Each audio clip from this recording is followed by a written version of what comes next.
Our tendency is to add new programming and never to subtract anything. We want to be distinct, but fear if we're missing an activity that a competitor school offers, we might lose out. The paradox is that keeping up with the Joneses can actually dilute every school's individuality. So some people might think about preservation as synonymous with lack of progress, but I challenge us to think about the notion of preservation as a necessary component of innovation. We must understand the past in order to shape the future. We must keep trying new ideas, reclaiming and revisiting and adapting them. And I self-identify as a progressive educator who values preservation. At Laurel, we work hard not to deify the past, but to learn from it and appreciate it and look at it critically.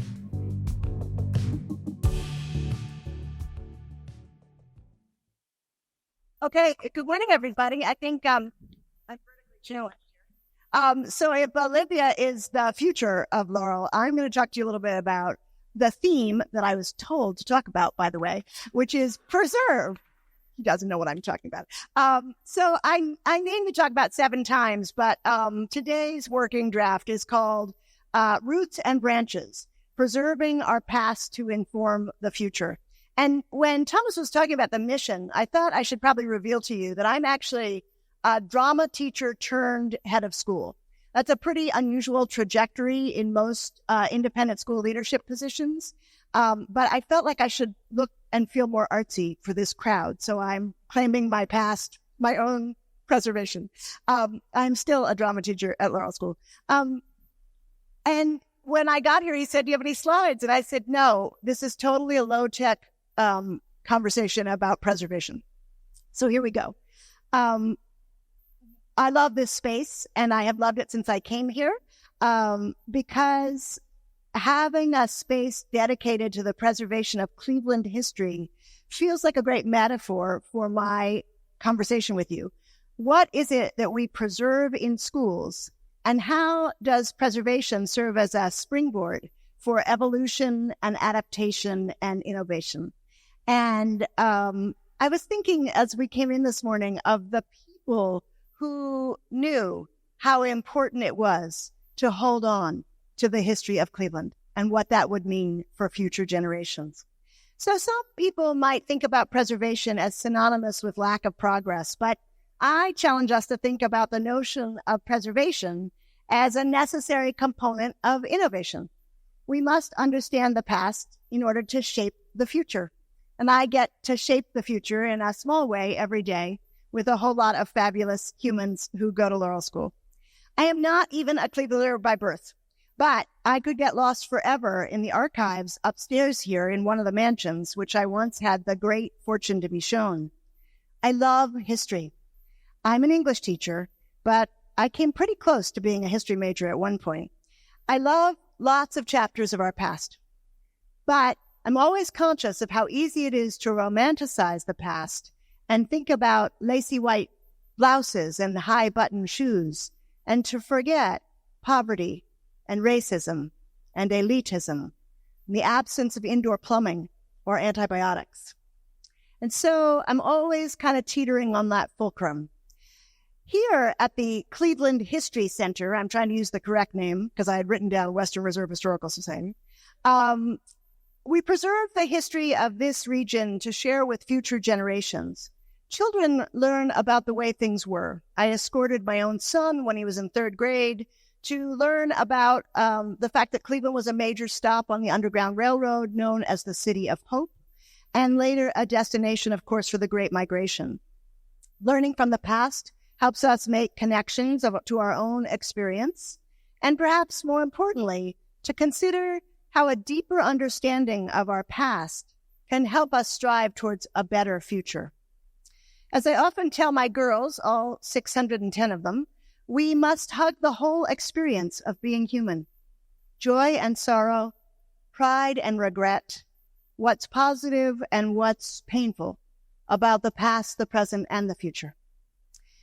In the spirit of full disclosure, I am a hoarder.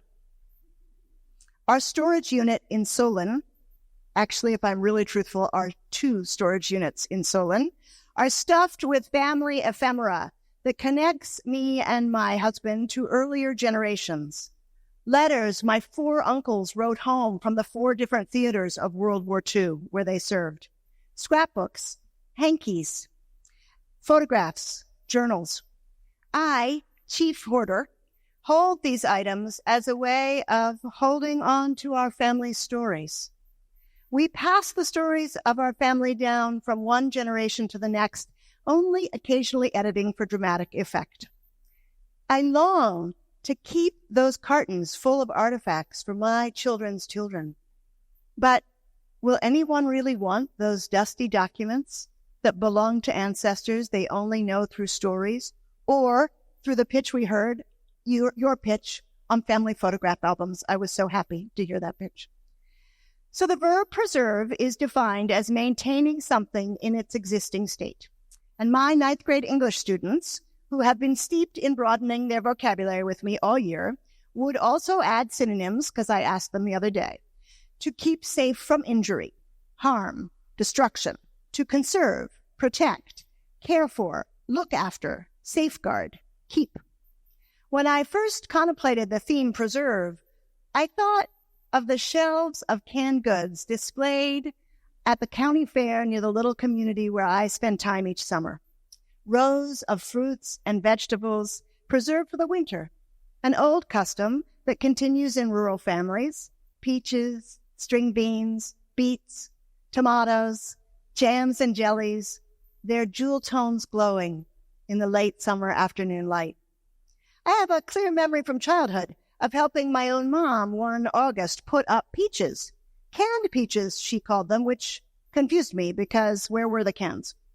There were mason jars and metal lids and pressure cookers and pot holders and a lot of tension and steam and cautions about things being too hot. And at the end, we had a dozen jars full of white peaches. And when we ate them all winter, they tasted like August, sweet and fragrant, floating in a sticky syrup. Preserving fruits and vegetables have always had a practical purpose. It was a way to keep a variety of foods available before freezers were in vogue, and a way to feed our families. The art of preserving fruit is one that many of us are no longer familiar with. But YouTube, I discovered earlier this week, is full of helpful instructions, a modern strategy for reclaiming a traditional practice. Preserving fruit or ephemera or traditions keeps the present with us and carries it into the future.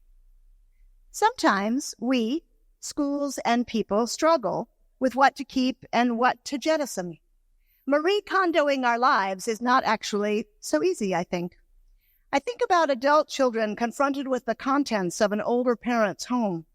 Who wants what? Can you let go of a piece of furniture that really is too big to fit into anyone's apartment?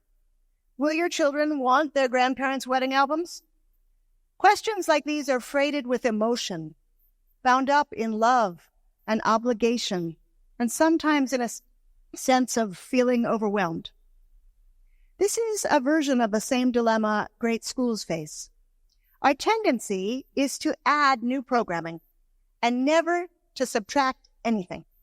We want to be distinct, but fear if we're missing an activity that a competitor school offers, we might lose out. The paradox is that keeping up with the Joneses can actually dilute every school's individuality. In education, tradition and preservation can be perceived as less alluring or dynamic than innovation. Out with the old and in with the new. But much of what endures in schools is old wine in new bottles, standard practices and concepts recycled and repackaged. Debates about homework, or how best to teach grammar, or which method of mathematics instruction we should use, are cyclical. The same conversations surface, get debated, resolved, acted upon, and then rise up a decade later.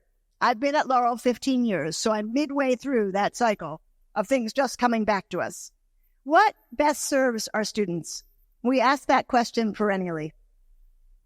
We take pride in our history at Laurel, and we preserve it deliberately, keeping alive our past for our current girls. When Miss Jenny Prentice founded the Laurel Institute in 1896 in her home in Cleveland, handily pictured in one of the panels on the carousel, you can look for yourself this Sunday when you ride for free, schools for girls were innovative and subversive and even iconoclastic. I love that. Schools for girls have nothing to do with manners or etiquette. Schools for girls are about raising the revolution. So when, thanks to those Van Swearingen brothers, about whom I have very complicated feelings, the school was moved to Shaker Heights because Sarah Lyman sought more land to give girls more access to the outdoors, and we just celebrated our 90th birthday in the 44122. But when all that happened in 1928, girls' schools were still pretty new, as were colleges for women. And remember that votes for women were less than 10 years old. Now, Laurel is a long-established part of the landscape, the educational landscape of Cleveland. And we strive not to think of the past and the future as polarities, but to hold what works and to innovate through it, not in spite of it.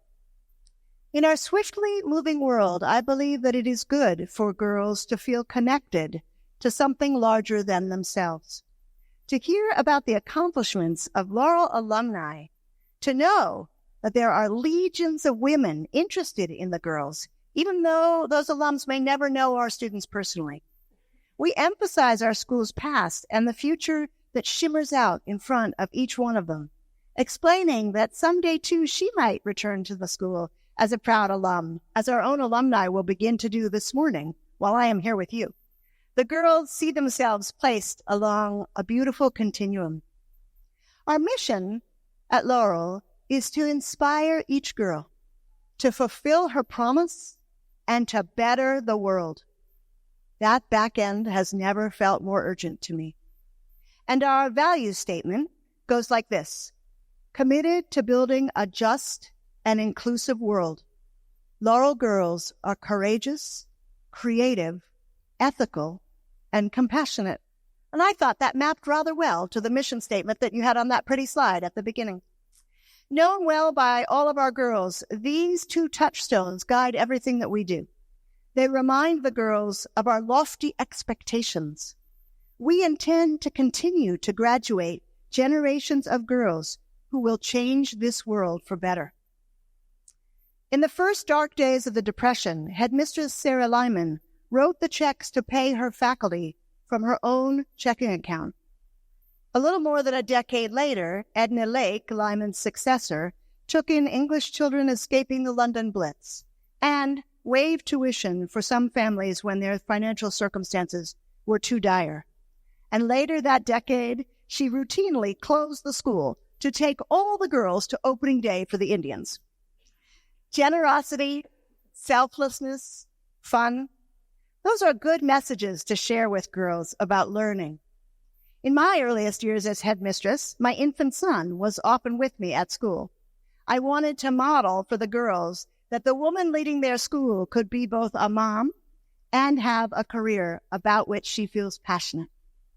Stories told and retold show all the aspects of being human.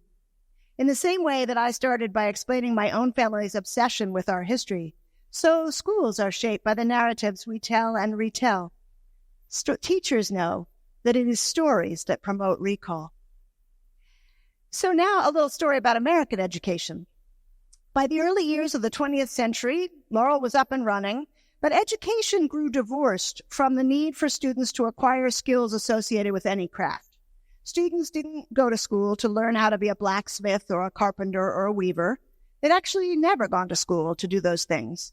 They'd learned by doing. Apprentices working their way up until they acquired mastery. Mastery, an old term made new again right now in Cleveland. While many in America agreed that school was important for every child, schoolwork itself felt abstract and without purpose. Enter John Dewey, 20th century philosopher and educational reformer, who recommended that teachers make learning experiential. He's considered the father of progressive education, in which students learn by doing, and concepts are carefully entwined or braided together. To understand the economics of making cloth, for example, students might shear a sheep, or perhaps watch a sheep get sheared, work with raw wool, prepare it to make yarn, compare that wool with raw cotton, feel and discuss the differences, then build a loom and learn to weave. By weaving and starting from scratch, students choose materials and understand the labor involved in making a piece of cloth or a beautiful garment. Those experiences are memorable, and they offer learning that lasts well beyond the conclusion of a unit. I still remember with great satisfaction the triumph I felt when, as a member of my second grade class, we built a freestanding igloo in conjunction with our study of the Arctic. That would have been about 1968 or 9. So progressive education suggests moving forward, but it's because we've taken care to preserve our history at Laurel as a progressive school that we can reach back into that history to reanimate progressive tenets that have existed in our school since its founding. Jenny Prentice was influenced by the writings of John Dewey. Central to progressive education is the concept of educating students to be contributing, engaged members of society. Dewey knew, far ahead of the rest of us, that habits of mind and learning how to learn would eventually become more important than content. For centuries, as you know, content mattered hugely because its access was so limited.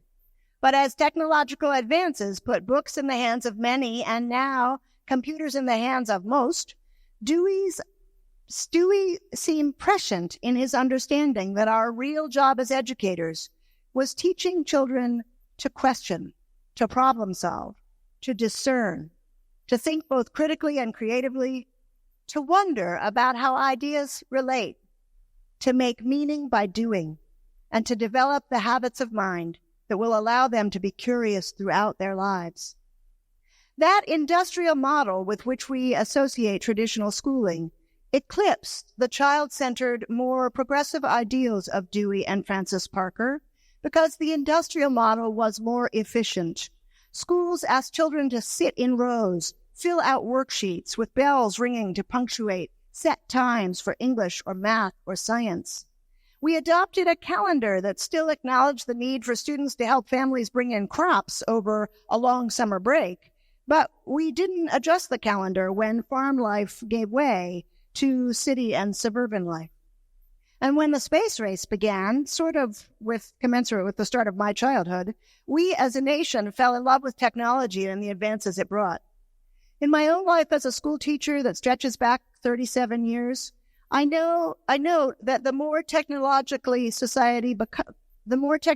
advanced we become, the less our students understand about how things are actually made, even how a computer is put together, though they're extremely adept at and quick to adopt a new technology. I'm not sure they even wonder enough about how it's made. So you need not hear my long digression about the advantages and disadvantages of technology. I'll save that for another talk, but I'll have a few bars about unintended consequences.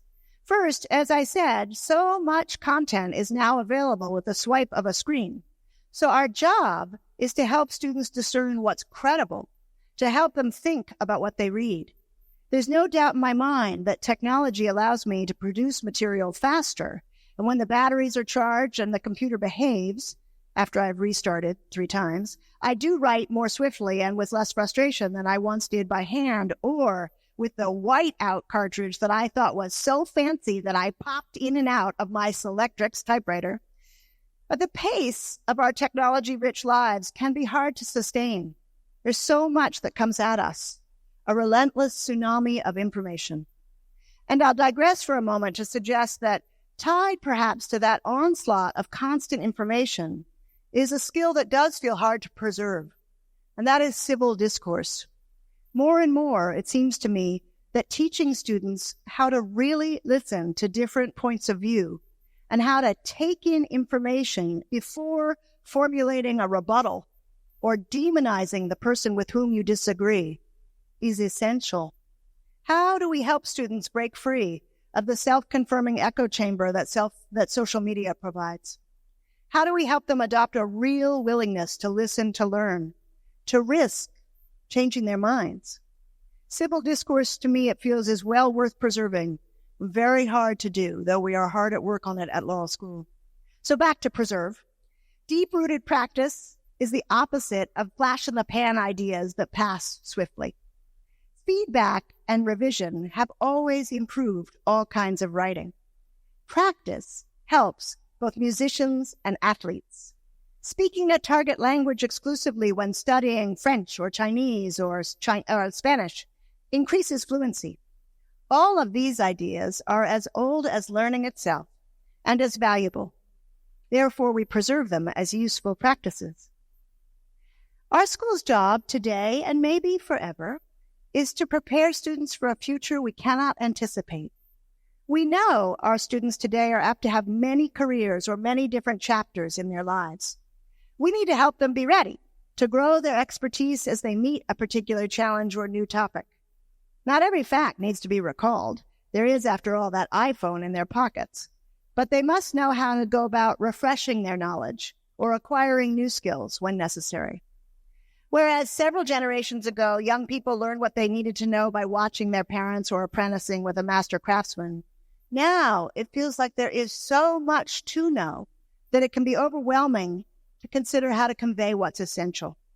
We no longer ask girls to memorize a lot by rote or to do piles and piles of worksheets because there's no evidence that those practices contribute to deep learning. But we do ask children to read every night, a practice that builds comprehension and vocabulary and an understanding of the world. Standards-based grading, which we've used at Laurel for several years in a number of subjects, requires students to retain and demonstrate mastery of concepts and a certain amount of content over the course of an entire year. This is real learning, the opposite of studying material to succeed on a test on Tuesday and then forget all that material by Friday. Inspired by our own legacy as a progressive school, we know that spending time in the natural world is essential for children of all ages.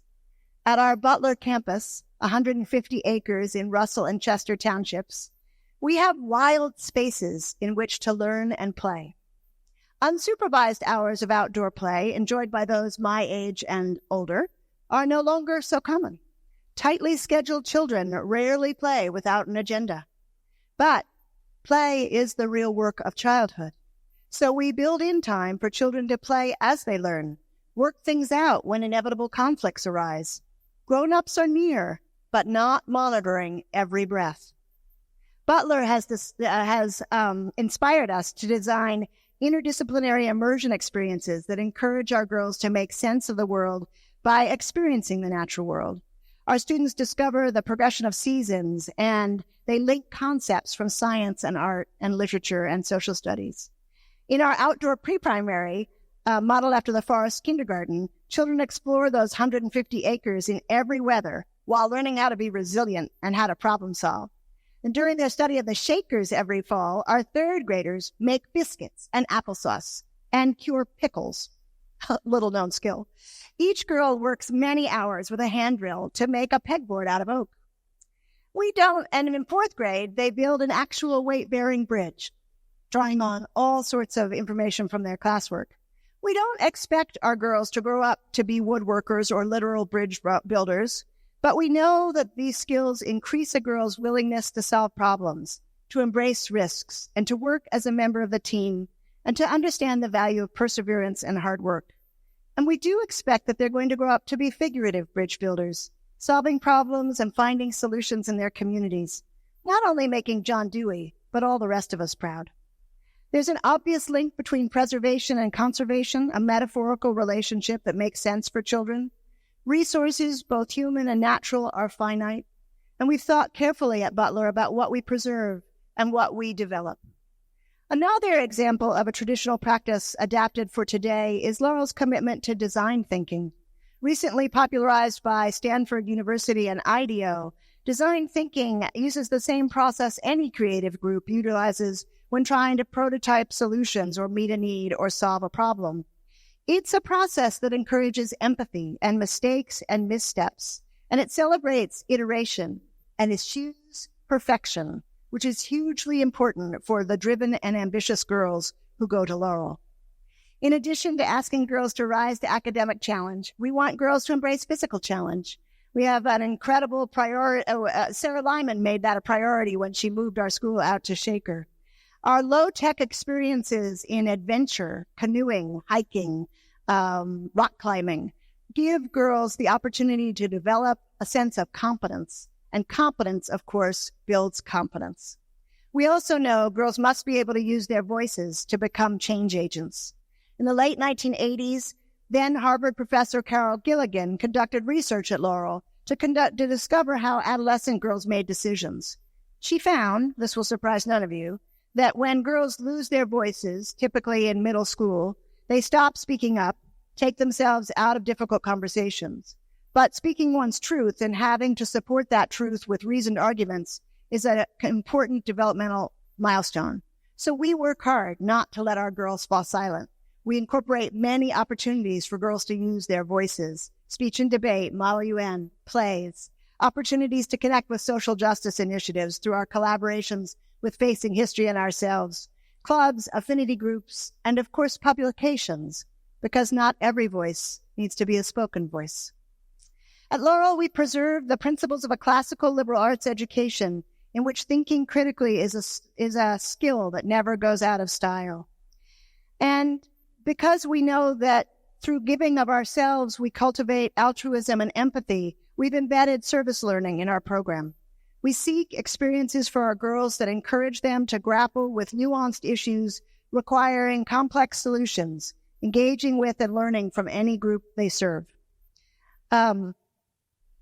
In some girls, that sense of service helps them understand with great relief that the world actually doesn't revolve around them, and they can cultivate a passion for doing something meaningful in the world.